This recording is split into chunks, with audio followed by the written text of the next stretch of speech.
ಈ ವರ್ಷದ ಮಾರ್ಚ್ 31ರೊಳಗೆ ರೈತರ ಕಲ್ಯಾಣಕ್ಕಾಗಿ ರಾಜ್ಯಗಳಿಗೆ ಮೀಸಲಿಟ್ಟ ಹಣವನ್ನು ಶೇಕಡ 100ರಷ್ಟು ಬಳಸಿಕೊಳ್ಳುವ ಅಗತ್ಯವನ್ನು ಕೇಂದ್ರ ಕೃಷಿ ಮತ್ತು ರೈತರ ಕಲ್ಯಾಣ ಸಚಿವ ಶಿವರಾಜ್ ಸಿಂಗ್ ಚೌಹಾಣ್ ಒತ್ತಿ ಹೇಳಿದ್ದಾರೆ. ದೆಹಲಿಯಲ್ಲಿ ನಿನ್ನೆ ಕೃಷಿ ಸಚಿವರು ಮತ್ತು ಹಲವಾರು ರಾಜ್ಯಗಳ ಹಿರಿಯ ಅಧಿಕಾರಿಗಳೊಂದಿಗೆ ವರ್ಚುವಲ್ ಸಭೆಯ ಅಧ್ಯಕ್ಷತೆ ವಹಿಸಿ ಈ ಹೇಳಿಕೆ ನೀಡಿದರು. ಸಭೆಯಲ್ಲಿ ರಾಷ್ಟ್ರೀಯ ಕೃಷಿ ವಿಕಾಸ ಯೋಜನೆ ಮತ್ತು ಕೃಷಿ ಉನ್ನತಿ ಯೋಜನೆಯ ಪ್ರಗತಿಯನ್ನು ಪರಿಶೀಲಿಸಲಾಯಿತು. ತಳಮಟ್ಟದ ರೈತರಿಗೆ ಪ್ರಯೋಜನಗಳು ತಲುಪುವುದನ್ನು ಖಚಿತಪಡಿಸಿಕೊಳ್ಳಲು ಕೇಂದ್ರ ನಿಧಿಯ ಸಮಯೋಚಿತ ಮತ್ತು ಸಮರ್ಥ ಬಳಕೆ ಅತ್ಯಗತ್ಯ ಎಂದು ಪ್ರತಿಪಾದಿಸಿದರು.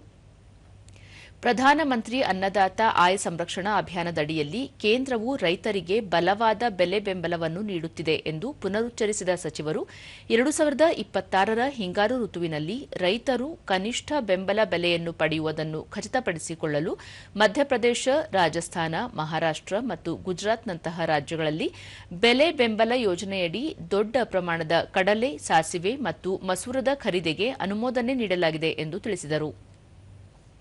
ಈ ಕ್ರಮವು ರೈತರಿಗೆ ಖಚಿತವಾದ ಮಾರುಕಟ್ಟೆ ಮತ್ತು ಬೆಲೆಗಳನ್ನು ಖಚಿತಪಡಿಸುತ್ತದೆ ಮತ್ತು ದ್ವಿದಳ ಧಾನ್ಯಗಳ ಉತ್ಪಾದನೆಯಲ್ಲಿ ಭಾರತದ ಸ್ವಾವಲಂಬನೆಯನ್ನು ಬಲಪಡಿಸುತ್ತದೆ. ಬಲವಾದ ಸ್ಥಿತಿಸ್ಥಾಪಕತ್ವ ಮತ್ತು ಸಮೃದ್ಧ ಕೃಷಿ ಕ್ಷೇತ್ರವನ್ನು ನಿರ್ಮಿಸಲು ಕೇಂದ್ರ ಮತ್ತು ರಾಜ್ಯಗಳ ನಡುವಿನ ಸಂಘಟಿತ ಪ್ರಯತ್ನಗಳು ಪ್ರಮುಖವಾಗಿವೆ ಎಂದು ತಿಳಿಸಿದರು.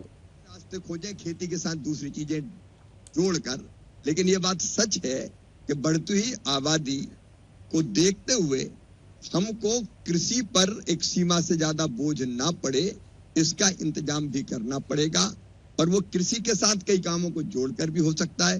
और देश आज जिस गति से प्रधानमंत्री जी के नेतृत्व में प्रगति कर रहा है, अभी एआई समिट में भी आपने देख लिया, एक वैभवशाली, गौरवशाली, संपन्न, समृद्ध, शक्तिशाली, आत्मनिर्भर और विकसित भारत का निर्माण मोदी जी के नेतृत्व में हो रहा है। तो रोजगार के अनेकों रास्ते लगातार खुलते जा रहे हैं और आप देखेंगे कि एक जमाना था जब 70% से ज्यादा पॉपुलेशन कृषि पर निर्भर थी, आज 48% है। उसके बाद और ऐसी परिस्थितियां बनेगी कि खेती हम बेहतर करेंगे, किसानों के सुनिश्चित करेंगे, लेकिन दूसरे काम धंधों की तरफ भी लोग जाए, ये देश में हो ही रहा है, वो भी